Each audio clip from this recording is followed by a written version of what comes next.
નમસ્કાર બાળકો, આજનો ટોપિક આલ્ડીહાઇડ અને કીટોનમાં આલ્ફા હાઇડ્રોજનના લીધે થતી પ્રક્રિયા.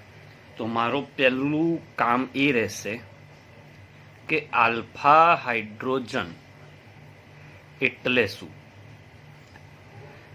ઓકે, તો આલ્ફા હાઇડ્રોજન એટલે કોઈ પણ ક્રિયાશીલ સમૂહ હોય. તો આપણા ચેપ્ટરમાં ક્રિયાશીલ સમૂહ આ છે, આલ્ડીહાઇડ કે કીટોન જે હોય એની બાજુમાં જે કાર્બન હોય એ કાર્બનને તમે જાણો છો શું કહેવાય.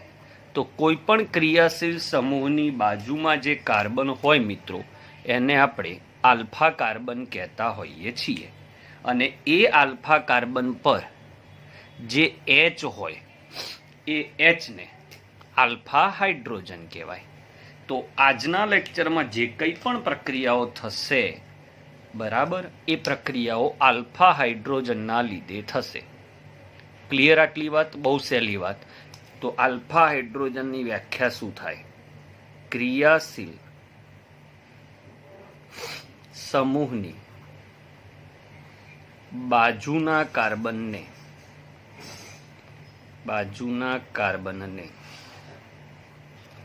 આલ્ફા કાર્બન કહેવાય અને તેના પર રહેલા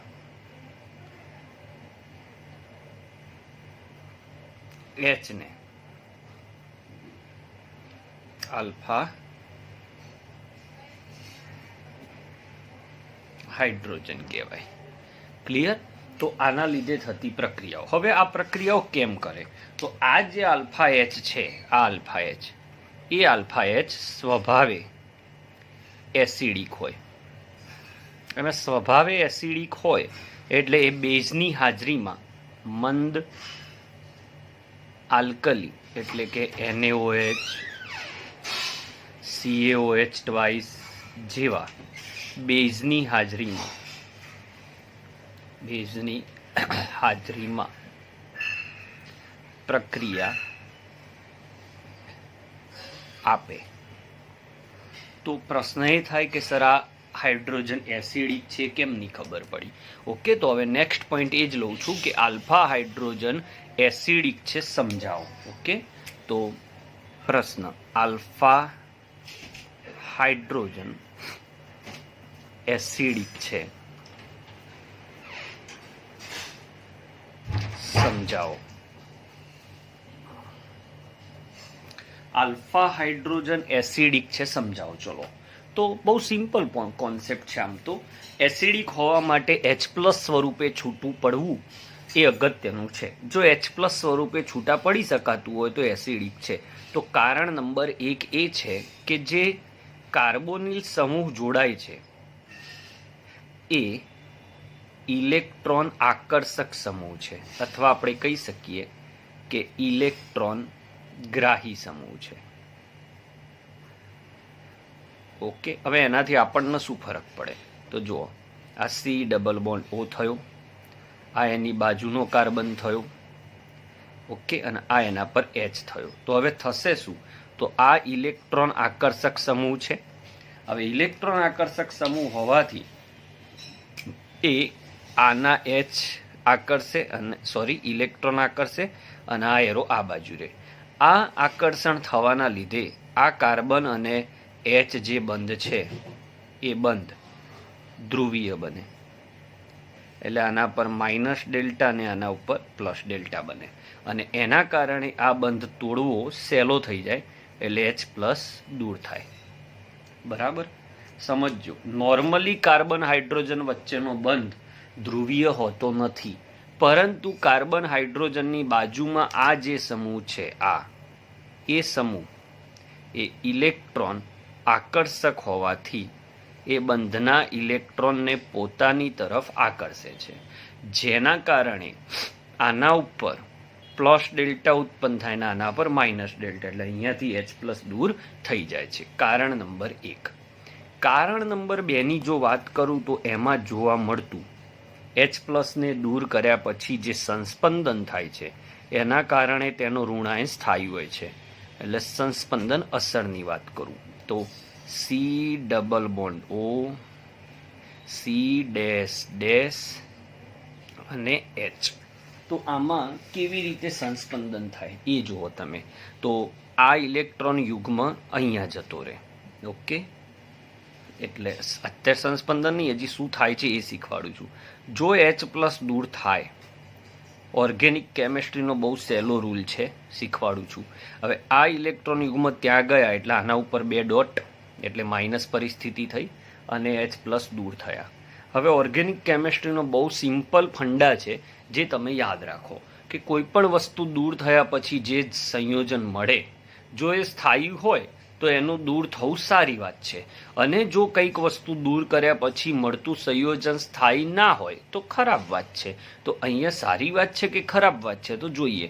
તો આ ઇલેક્ટ્રોન યુગ્મ પછી સિંગલ બોન્ડ પછી ડબલ બોન્ડ, તો યુગ્મ સિંગલ ડબલ એટલે આમાં સંસ્પંદન થશે, અને સંસ્પંદન જેમાં થતું હોય એમાં સ્થાયિત્વ હોય, એટલે આની અંદર સંસ્પંદનનું ચિહ્ન આવશે આ રીતે. હવે સંસ્પંદન શું થશે? તો આ અહીંયા જશે અને અહીંયા જશે, તો ડેશ સી ઓ માઇનસ, સમજાય છે? સિંગલ હતો ત્યાં ડબલ થઈ જશે, ડેશ આ રીતે. તો આની અંદર H+ દૂર થયા પછી સંસ્પંદન જોવા મળે છે, જેના કારણે સાબિત થાય છે કે H+ દૂર કરવો સરળ છે. આમ કહી શકાય કે આલ્ફા કાર્બન પર રહેલો H એસિડિક હોય છે. જો એસિડિક ના હોત તો એ દૂર ના થાત. તો આને સમજૂતી સ્વરૂપે લખું કે H+ દૂર થયા બાદ જે ઋણાયન મળે છે તેમાં સંસ્પંદન જોવા મળે છે, અને સંસ્પંદન જોવા મળતું હોવાથી તે સ્થાયી હોય છે, અને એ સ્થાયી હોવાથી એ H+ ને સરળતાથી દૂર કરી શકે છે. I think you are very much clear. Okay, તો આ રીતે તમે સરળતાથી વસ્તુને સમજી શકો છો. તો આ એસિડિક, આ એનો બેઝ કહેવાય. એટલે આ જ એસિડ હોય તો આ એનો શું કહેવાશે મિત્રો? સંયુગ્મી બેઝ. તો થિયરી નંબર 1, આલ્ડીહાઇડ કીટોનના આલ્ફા H એસિડિક હોય છે. સમજાવો. હવે સમજાઈ દીધું. હવે એના લીધે પ્રક્રિયાઓ કઈ થાય એની ચર્ચા કરીએ. હવે બાળકો, આ ચેપ્ટરની સૌથી ઇમ્પોર્ટન્ટ પ્રક્રિયાઓ આવી. દિલ થામ કે બેઠિએગા. મિનિમમ આની પ્રેક્ટિસ તમે 2 વાર કરજો. બહુ જ ઇમ્પોર્ટન્ટ રિએક્શનો છે. આલ્ડોલ સંઘનન, હું આલ્ડોલ શબ્દ પણ સમજાવીશ અને સંઘનન શબ્દ પણ સમજાવીશ, પણ મારી મેથડ મુજબ હું પહેલા પ્રક્રિયા સમજાવીશ, એના ઉપરથી મુદ્દા બનાવીશ.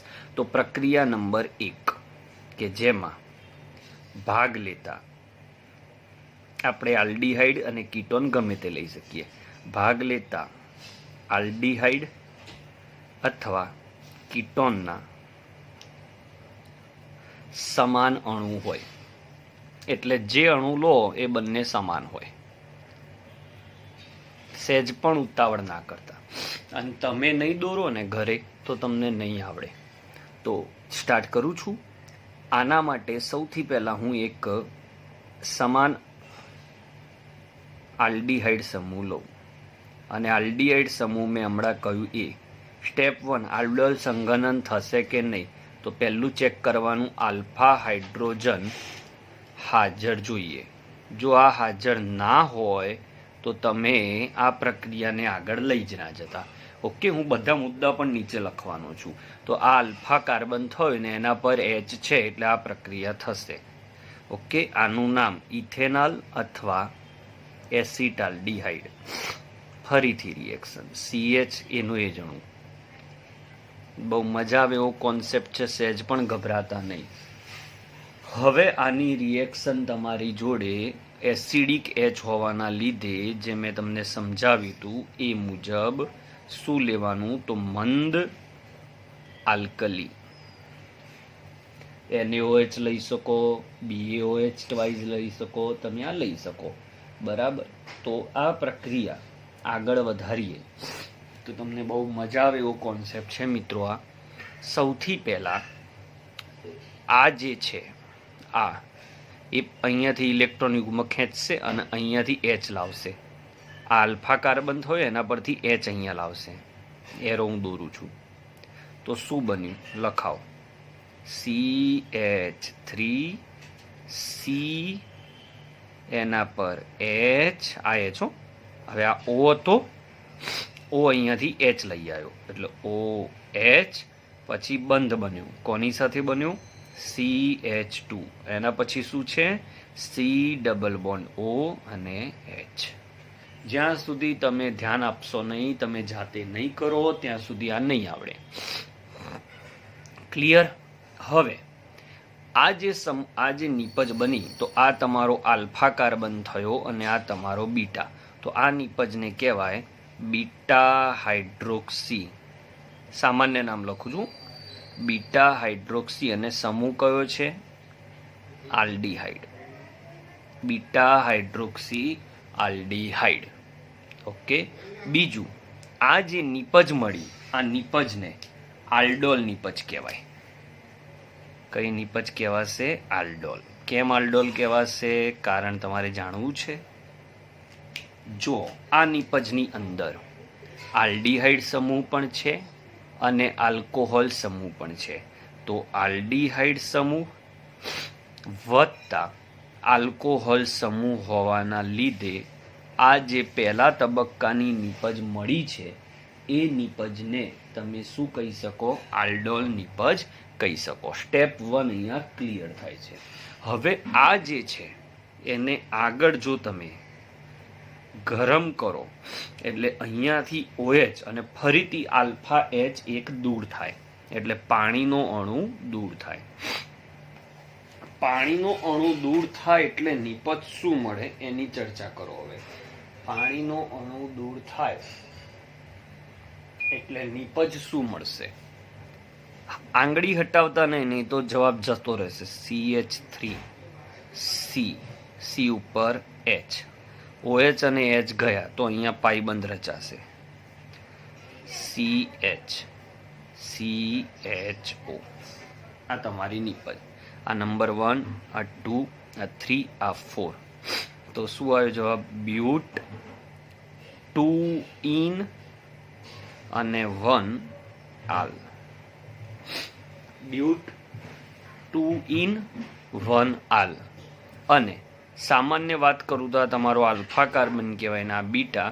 તો આલ્ફા બીટા વચ્ચે દ્વિબંધ છે એટલે આલ્ફા બીટા અસંતૃપ્ત નિપજ મળે. ઓકે. તો આટલો પહેલો ભાગ છે સમજજો એ આલ્ડોલ કહેવાય અને બીજો ભાગ છે એ સંઘનન કહેવાય. ઓકે. આખી રિએક્શન તમે જ્યાં સુધી 2-3 વાર તમે નહીં લખો ત્યાં સુધી તમને નહીં આવડે. ઓકે. અને આની પ્રેક્ટિસ સ્વરૂપે તમારે બીજી રિએક્શન જાતે કરવાની છે. અહીંયા CH3 લઈ લેવાનો. ઓકે. અને અહીંયા પણ CH3 લઈ લેજો એટલે અહીંયા CH3 આવશે, અહીંયા CH3 આવશે, પછી અહીંયા CH3 આવશે ને અહીંયા CH3 આવશે. ઓકે. એટલે કીટોન સાથે. તો સેલ્ફ હોમવર્કમાં શું આવ્યું? અને આ રિએક્શન કરવાની જ છે, પૂછાશે જ. એસિટોન વત્તા એસિટોનની રિએક્શન કરજો. મુદ્દા લખું છું હજી. આલ્ડોલ સંઘનન ચાલી રહ્યું છે એમાં પહેલી રીત કે ભાગ લેતા બંને અણુ શું હોવા જોઈએ? તો સ્ટેપ થિયરીના આલ્ફા હાઇડ્રોજન ધરાવતા આલ્ડીહાઇડ કે કીટોન જ આ પ્રક્રિયા આપે. પ્રથમ તબક્કામાં બેઝની હાજરીમાં શું થાય? તો પ્રથમ તબક્કામાં બેઝની હાજરીમાં તમારી પાસે આલ્ફા H પ્રક્રિયા કરી બીટા હાઇડ્રોક્સી, બીટા સ્થાન ઉપર હાઇડ્રોક્સી નિપજ આપે. બીટા હાઇડ્રોક્સી આલ્ડીહાઇડ અને જો કીટોન લીધો હોય તો બીટા હાઇડ્રોક્સી કીટોન મળે. યાદ રાખજો મિત્રો, આલ્ડીહાઇડની રિએક્શન હોય કે કીટોનની, નિપજનું નામ આલ્ડોલ જ રહેશે. અહીં આલ્ડીહાઇડ અને કીટોન સાથે આ પ્રક્રિયાને આલ્ડોલ કહેવાય.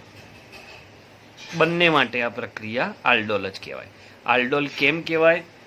આલ્ડોલ કેમ કહેવાય એનું કારણ તેમાં આલ્ડીહાઇડ પ્લસ આલ્કોહોલ નિપજ મળે છે, અથવા કીટોન લો તો કીટોન પ્લસ આલ્કોહોલ નિપજ મળે છે. આ સ્ટેપ 1.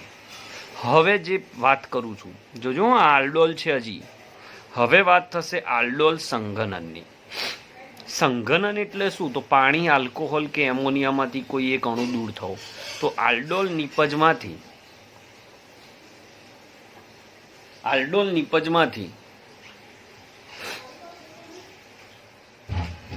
પાણીનો અણુ દૂર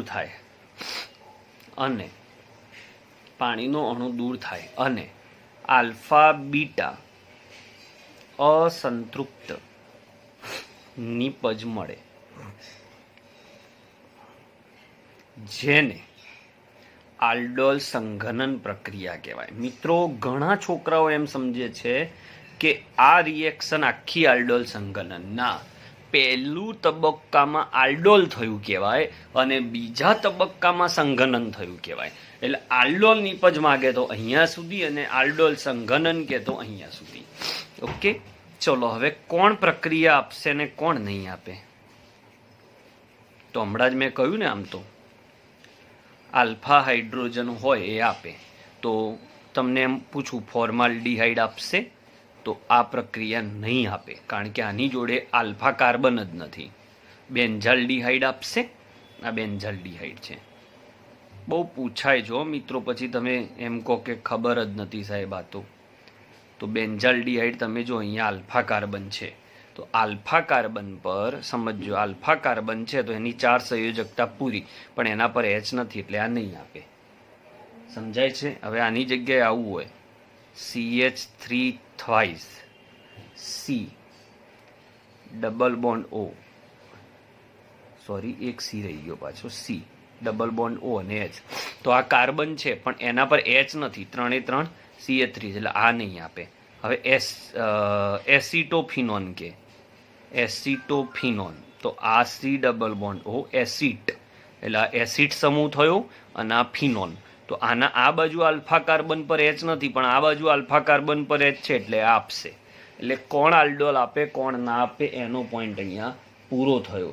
બરાબર? તો તમારું આજનું હોમવર્ક આવે છે, આટલો જ નાનકડો વિડીયો છે. કીટોનના 2 સમાન અણુ લઈને પ્રક્રિયા કરવાની છે. ઓકે, આઈ હોપ કે તમને આ ટોપિકમાં ખબર પડી હશે. હજી આપણે 2 લેક્ચર લઈશું એટલે આલ્ડીહાઇડ કીટોન પૂરા થશે. ઓકે.